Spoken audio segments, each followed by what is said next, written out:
இன்னைக்கு நம்ம capital gain பார்க்க போறோம். கேபிட்டல் கெயின்ல இன்னைக்கு என்ன பார்க்க போறோம்னா செக்ஷன் 50B. செக்ஷன் 50B எதை பத்தி சொல்லுது? Slump sale. First slump sale என்னது? ஒரு ஃபுல் அண்டர்டேக்கிங், ஒரு என்டையர் அண்டர்டேக்கிங்கை டிரான்ஸ்ஃபர் பண்றது பேரு ஸ்லம் சேல். ஓகே, இப்ப அந்த அண்டர்டேக்கிங் 3 வருஷத்துக்கு கம்மியா இருந்ததா இல்ல 3 வருஷத்துக்கு மேல இருந்ததா, இதை ஃபர்ஸ்ட் நம்ம பார்க்கணும். இதை வச்சுதான் நம்ம லாங் டேர்மா ஷார்ட் டேர்மா நம்ம கண்டுபிடிக்க முடியும்.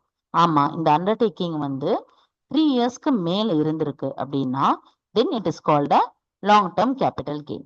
இல்ல 3 இயர்ஸ்க்கு கம்மியா தான் இருந்திருக்குன்னா short term capital gain. Then இந்த கேபிட்டல் கெயினை எப்படி கண்டுபிடிக்கிறது? This is the format. என்ன format? Full value of consideration minus expenses net sale consideration கிடைக்கும். அதுல இருந்து நெட்வொர்த்தை மைனஸ் பண்ணீங்கன்னா you will get capital gain. இப்போ இதுல இந்த எக்ஸ்பென்சஸ் இருக்குல்ல, இந்த எக்ஸ்பென்சஸ்னா என்னன்னா transfer expenses. Okay, transfer expenses. இந்த டிரான்ஸ்ஃபர் எக்ஸ்பென்சஸ் மோஸ்ட்லி கொஸ்டின்ல எப்பயுமே கொடுத்துருவாங்க, அப்ப நம்ம என்னென்ன கண்டுபிடிக்கணும்? FVOC கண்டுபிடிக்கணும், நெட்வொர்த் கண்டுபிடிக்கணும். FVOC எப்படி கண்டுபிடிக்கிறது? FMV1 or FMV2 whichever is higher தான் FVOC. அது என்ன FMV1 FMV2? FMV1னா fair market value 1 or fair market value 2. இந்த FMV2ன்றது கன்சிடரேஷன் ரிசீவ்டுன்னு சொல்றாங்க. கன்சிடரேஷன் ரிசீவ்ட்னா கொஸ்டின்ல கொடுத்துருப்பாங்க, இந்த அமௌண்ட்டுக்கு நான் இந்த அண்டர்டேக்கிங்கை விற்கிறேன் அப்படின்ட்டு ஒரு கன்சிடரேஷன் வாங்குறாங்க இல்லையா, அதுதான் இந்த FMV2. இங்க பாத்தீங்கன்னா தெரியும், மானிட்டரி வேல்யூ ஆர் நான் மானிட்டரி வேல்யூ ரெண்டுமே சேர்ந்தது FMV2ன்னு சொல்லுவாங்க. அப்ப FMV1 என்ன? இந்த அண்டர்டேக்கிங்கை எவ்வளவுக்கு டிரான்ஸ்ஃபர் பண்றாங்க அப்படின்னு கண்டுபிடிக்கிறது FMV1.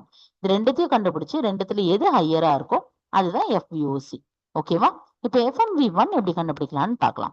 FMV1 என்னன்னா பேசிக்காவே அசெட் மைனஸ் லயபிலிட்டிஸ்ன்றது தான் கண்டென்ட். ஆனா இந்த அசெட் 4 இங்க ஸ்பிளிட் பண்ணிருக்காங்க. நார்மலா அசெட்டோ லயபிலிட்டிஸோ எதுவா இருந்தாலுமே book value of assets, book value of liabilities எடுத்துக்கணும். ஆனா இந்த FMV1 கண்டுபிடிக்கும் போது இந்த 3 அசெட்டுக்கு மட்டும் 3 விதமா வேற மாதிரி எடுக்கணும்ன்றாங்க. ஃபர்ஸ்ட், ஜுவல்லரி ஆர்கியாலஜிக்கல் ஒர்க்குக்கு ஓப்பன் மார்க்கெட் வேல்யூ எடுங்க, ஷேர்ஸ் அண்ட் செக்யூரிட்டிஸ்க்கு ஃபேர் மார்க்கெட் வேல்யூ எடுங்க, இம்மூவபிள் ப்ராப்பர்ட்டிக்கு ஸ்டாம்ப் டியூட்டி வேல்யூ எடுங்க. இந்த 3 விஷயத்துக்கு மட்டுமே நீங்க இந்த வேல்யூல எடுக்கணும்.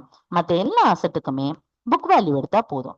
லயபிலிட்டிஸ்க்கு நீங்க எப்பயுமே புக் வேல்யூ எடுத்துக்கிட்டீங்கன்னா போதும், வேற எதுவுமே தேவையில்லை. இப்போ FMV1 கண்டுபிடிச்சாச்சு இல்லையா?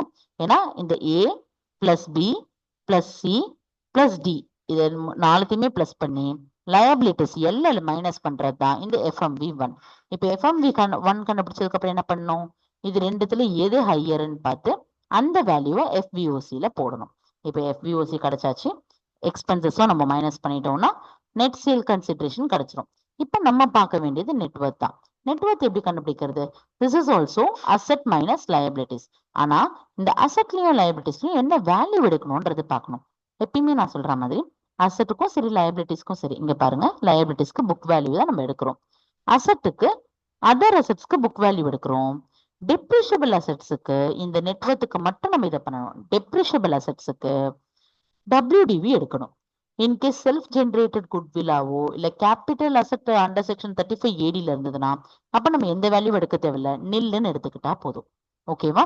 அப்போ இந்த டெப்ரிஷியபிள் அசெட்ஸ் பிளஸ் இந்த அதர் அசெட்ஸ் இது ரெண்டுத்தையும் ஆட் பண்ணி நெக்ஸ்ட் மைனஸ் லயபிலிட்டிஸ் பண்ணீங்கன்னா you will get a net worth நமக்கு கிடைச்சிடும். ஸோ நமக்கு கிடைச்ச நெட் சேல் கன்சிடரேஷன்ல இருந்து இந்த நெட்வொர்த்தை மைனஸ் பண்ணீங்கன்னா நமக்கு கேபிட்டல் கெயின் கிடைச்சிடும். Happy learning.